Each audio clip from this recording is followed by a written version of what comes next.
देवियों और सज्जनों, लेडीज एंड जेंटलमैन, नमस्कार। ब्रिगेडियर दयाचंद शौर्य चक्र, सेना मेडल, कमांडेंट, एस्टैब्लिशमेंट 22 की तरफ से हम आप सभी का इस स्वर्ण जयंती समारोह में हार्दिक स्वागत और अभिनंदन करते हैं। आज की ये शाम समर्पित है उन वीरों को जिन्होंने आजादी के लिए अपने जीवन का बलिदान किया। इससे पहले कि हम आगे बढ़ें, आइए आपको तिब्बत ले चलते हैं। हिमालय के उत्तर पश्चिम में बसा तिब्बत जाना जाता है अपनी खूबसूरती और परंपरा के लिए। 16,000 फुट पर बसे तिब्बत को 3 प्रांतों में बांटा गया है, यूसंग, अम्दो एंड खम।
तिब्बत एक मुश्किल दौर से गुजर रहा था।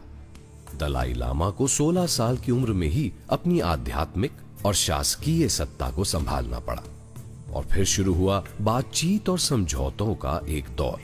23 मई 1951 को कालो नाबो नवांग जिग्मे की अगुवाई में एक तिब्बतीय प्रतिनिधि मंडल को 17 सूत्री समझौते यानी 17 पॉइंट एग्रीमेंट पर दस्तखत करने पर मजबूर कर दिया था, जो तिब्बत के लोगों के लिए दुर्भाग्यपूर्ण साबित हुआ।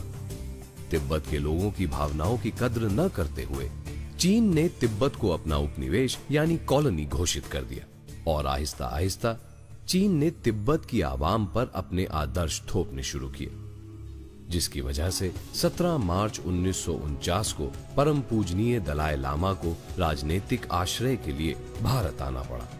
उनके साथ तिब्बत से कई और शरणार्थी भी अरुणाचल में तवांग के रास्ते भारत आए। शरणार्थियों के भारत पहुंचने पर सेना की मदद से मीसा मारी में एक कैंप बनाया गया, जिसमें तिब्बती सेना के जवान, खम्पा गुरिल्ला और लामाओं ने शरण ली।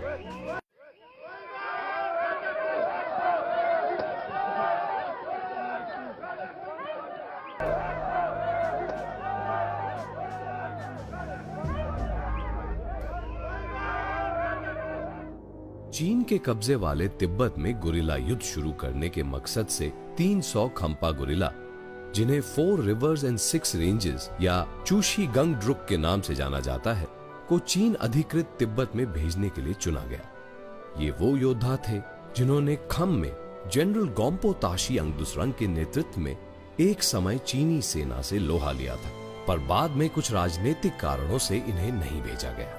1962 के भारत चीन युद्ध के बाद तिब्बती लोगों को लेकर एक नई सेना बनाने का फैसला लिया गया। इस सेना में उन तिब्बतियों को लिया गया जो अपनी मर्जी से इसमें शामिल होना चाहते थे, परम पूजनीय दलाई लामा के मकसद और तिब्बत की आजादी से प्रेरित थे। उन्होंने तिब्बत पर हुए चीन के अत्याचारों को देखा और सहा था और आगे चलकर ये तिब्बत की आजादी के लिए आदर्श सिपाही साबित हुए। ये सिपाही काफी कुशल और पहाड़ों की लड़ाई में काफी निपुण थे। उनकी यही प्रतिभा दुश्मन के खिलाफ एक कारगर हथियार साबित हो सकती थी। भारतीय सेना की कड़ी ट्रेनिंग और तिब्बतियों की अपनी लीडरशिप, दोनों को मिलाकर इस लक्ष्य को पूरा किया जा सकता था। 26 अक्टूबर 1962 ब्रिगेडियर एस उबान ने कमांडेंट और लेफ्टिनेंट कर्नल GS मेहता ने डिप्टी कमांडर की हैसियत से कैलाना मैदान में सिक्किम के 600 स्वतंत्रता सैनिकों के साथ एस्टैब्लिशमेंट 22 का गठन किया। ये एक चुनौतीपूर्ण काम था, क्योंकि इसमें भर्ती होने वाले सभी जवान विदेशी मूल के थे और राजनीतिक कारणों से भी ये एक गोपनीय कार्य था।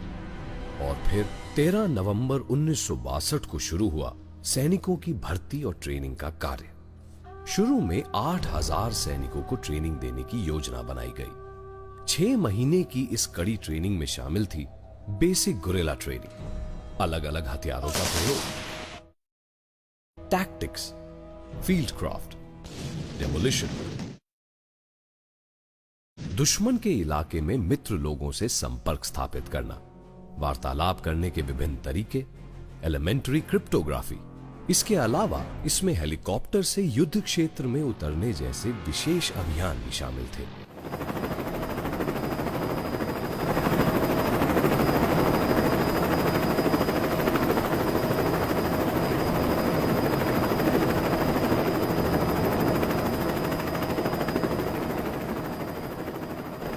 इसके बाद जवानों को आगरा भेजा गया, जहां उन्हें पैरा ग्राउंड ट्रेनिंग दी गई। ये ट्रेनिंग सही एग्जिट और लैंडिंग टेक्निक्स, इमरजेंसी प्रोसीजर्स और पैरा जंप पर आधारित है।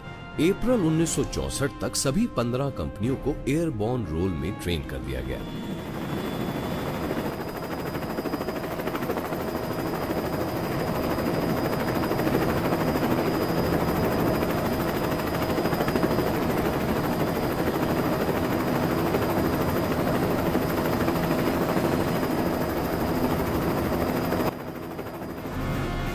शुरू में इन सैनिकों को कॉलम और ग्रुप में बांट दिया गया था, जब ये भारतीय सेना की देखरेख में चक्राता में ट्रेनिंग ले रहे थे।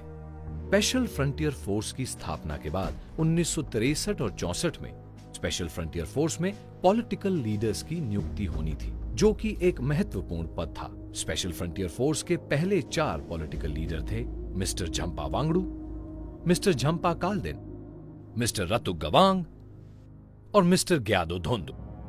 सबसे वरिष्ठ पॉलिटिकल लीडर झंपा वांगडू फोर्स के पहले सीनियर पॉलिटिकल लीडर बने और उसके बाद झंपा कालदेन ने सीनियर पॉलिटिकल लीडर का पदभार संभाला। बाद में सीनियर पॉलिटिकल लीडर के पद को चीफ पॉलिटिकल लीडर में तब्दील कर दिया गया और सीनियर पॉलिटिकल लीडर झंपा कालदेन फोर्स के पहले चीफ पॉलिटिकल लीडर बने और रतु गवांग सीनियर पॉलिटिकल लीडर बने। कुछ समय बाद 1976 में जहां सीनियर पॉलिटिकल लीडर को रुपन का पद दिया गया, वहीं चीफ पॉलिटिकल लीडर को दापन का पद मिला। 1963 में एस्टैब्लिशमेंट 22 की पहली वर्षगांठ चक्राता में मनाई गई। 1964 में श्री मोरारजी देसाई ने चक्राता में एस्टैब्लिशमेंट 22 का दौरा किया और यहाँ के प्रशिक्षण स्तर, उच्च मनोबल और फोर्स की असीमित क्षमताओं को देखकर वो काफी प्रभावित हुए, क्योंकि ये सभी उपलब्धियां काफी कम समय में अर्जित की गई थी। वक्त के साथ साथ एस्टैब्लिशमेंट 22 ने अव्वल दर्जे की क्षमता हासिल करते हुए खुद को साबित कर दिया। कुछ समय बाद ये जरूरत महसूस की गई कि दिल्ली में फोर्स का हेडक्वार्टर्स बनाया जाए, जिससे बाकी सरकारी विभागों के साथ रहकर फोर्स की कार्यशैली को मजबूत बनाया जा सके।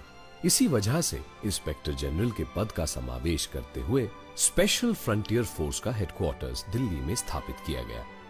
मेजर जनरल SS सुबान परम विशिष्ट सेवा मेडल, अति विशिष्ट सेवा मेडल ने फोर्स के पहले इंस्पेक्टर जनरल का पदभार संभाला। फील्ड मार्शल सैम मैनिकशॉ के आर्मी चीफ बनने पर जब उन्हें स्पेशल फ्रंटियर फोर्स के रोल के बारे में बताया गया, तो उन्होंने इसके महत्व को पहचाना और स्वयं इसको जांचने की इच्छा जाहिर की। सितंबर 1969 में इस दौरे के अंत में उन्होंने इंस्पेक्टर जनरल को जो उल्लेख दिया, वो उनके शब्दों में इस प्रकार है। It was a wonderful experience and I have seldom felt so elated. Your troops look to be in excellent heart, extremely fit and with a great deal of motivation. It would be a pleasure for any soldier to get the opportunity of leading such fine men.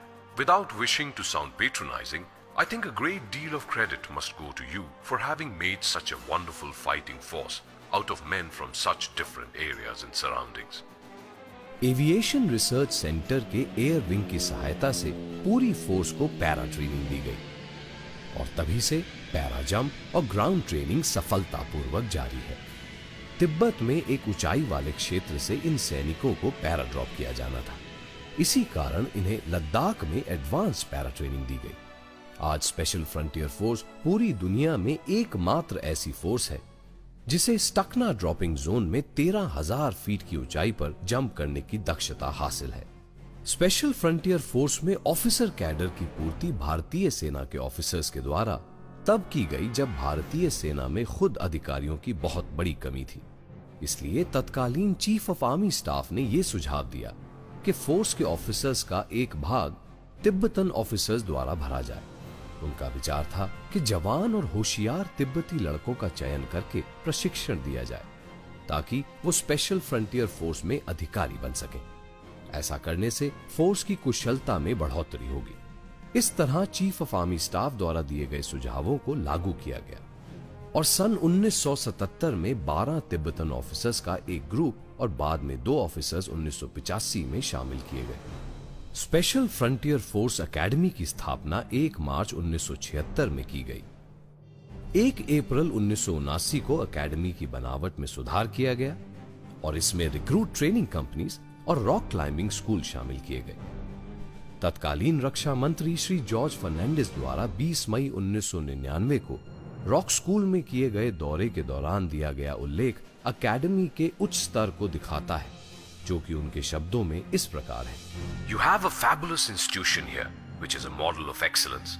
Keep it up and send the message of excellence wherever those trained here go. My best wishes to all of you, now and always. It was a privilege to be here this morning and observe the magnificent and challenging task as it was achieved with perfection. The fitness of the participants and their commitment stood out amidst the rock here.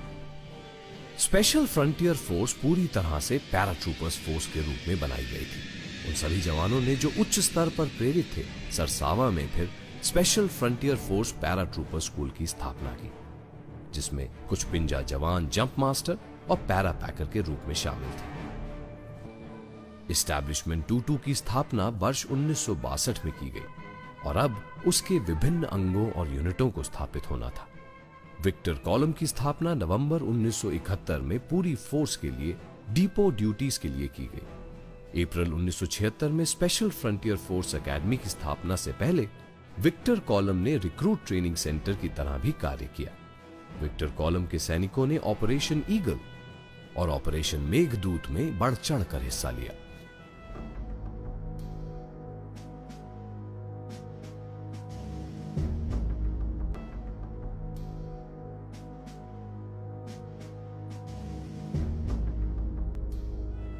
Archer column, जिसे Zulu column भी कहा जाता है, की स्थापना अगस्त 1965 को केलाना में 854 नेपाल के गोरखा सैनिकों को लेकर की गई।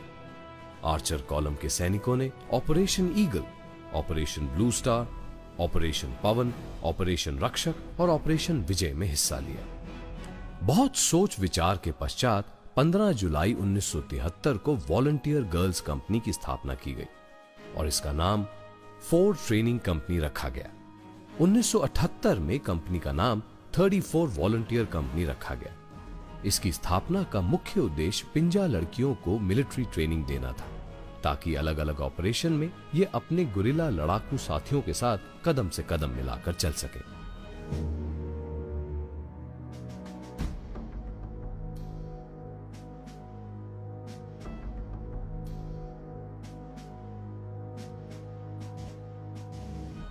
इस्टेब्लिशमेंट 22 की प्रमुख यूनिटों की स्थापना का ब्यौरा इस प्रकार है।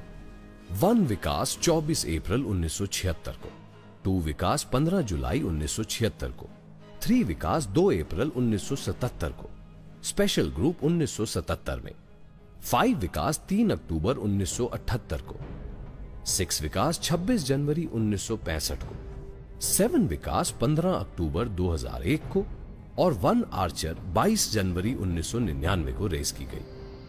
अब तक इस्टेब्लिशमेंट 22 और इसके बहादुर सैनिकों ने सैकड़ों ऑपरेशनल उपलब्धियां हासिल की हैं, जो उनकी वीरता और शौर्य का प्रतीक है।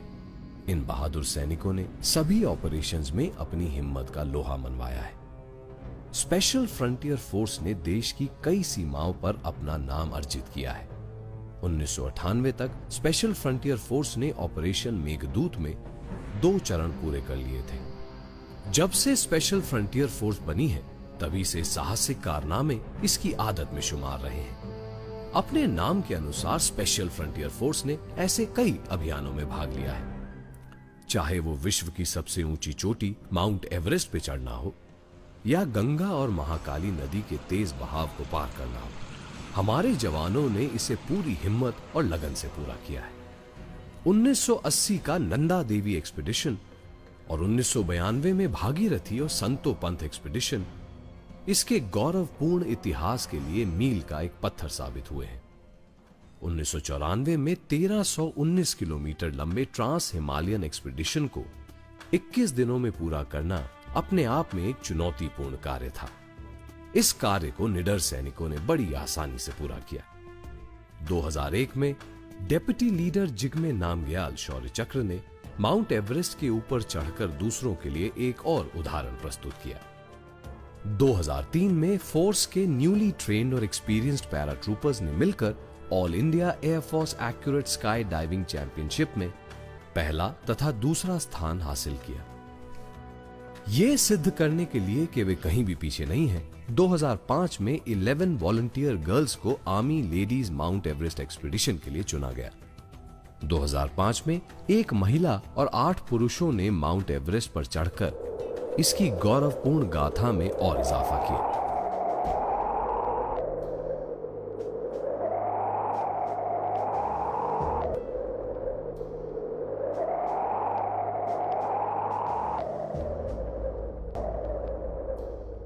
दो 2009 में महाकाली नदी में वन आर्चर द्वारा व्हाइट वाटर राफ्टिंग करना एक और गौरवपूर्ण घटना थी। साहस और गौरव की गाथा यहीं समाप्त नहीं हुई और वन विकास ने मनाली से लेह के दुर्गम क्षेत्र में साइकिलिंग एक्सपीडिशन का संचालन किया।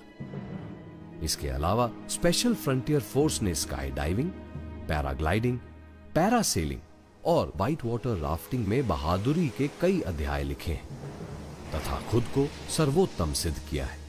अतः आज ये कहना सही होगा कि साहस स्पेशल फ्रंटियर फोर्स की रगों में दौड़ता है। स्पेशल फ्रंटियर फोर्स के गौरवपूर्ण इतिहास और उज्जवल भविष्य का श्रेय उन कर्मठ और कुशल अधिकारियों को जाता है जिन्होंने अपने मार्गदर्शन के द्वारा स्पेशल फ्रंटियर फोर्स को उन्नति के पथ पर अग्रसर किया है।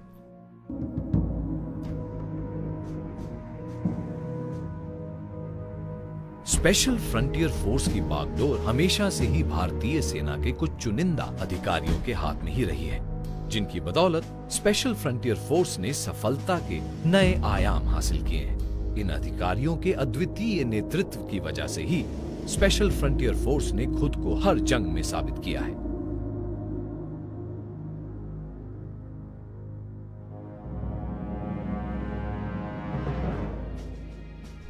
इस स्पेशल फ्रंटियर फोर्स के जन्म से अब तक के लेखे जोखे के साथ ही कहानी का अंत नहीं होता है। हमारे इंस्पेक्टर जनरल के कुशल नेतृत्व के कारण फोर्स के जवानों और इसके साथ जुड़े लोगों की प्रगति की ओर निरंतर प्रयास किए जा रहे हैं। ये हमारे डायरेक्टर जनरल सिक्योरिटी के अथक प्रयासों का ही फल है कि भारत सरकार ने इस फोर्स के सैनिकों के लिए पेंशन तथा ECHS सुविधाओं की स्वीकृति दी। सभी सैनिक, भारतीय सेना का स्टाफ तथा डायरेक्टर जनरल सिक्योरिटी स्टाफ जो इस फोर्स में शामिल होते हैं, इसका इतिहास बनाने में मदद करते हैं।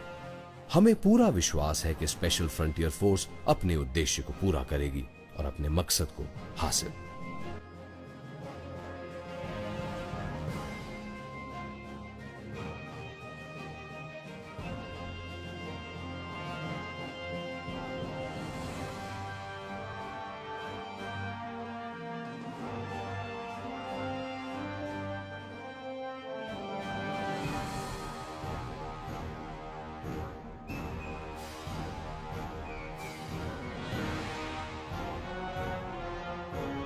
ताशी दिलिक, जय गोरख, जय हिंद।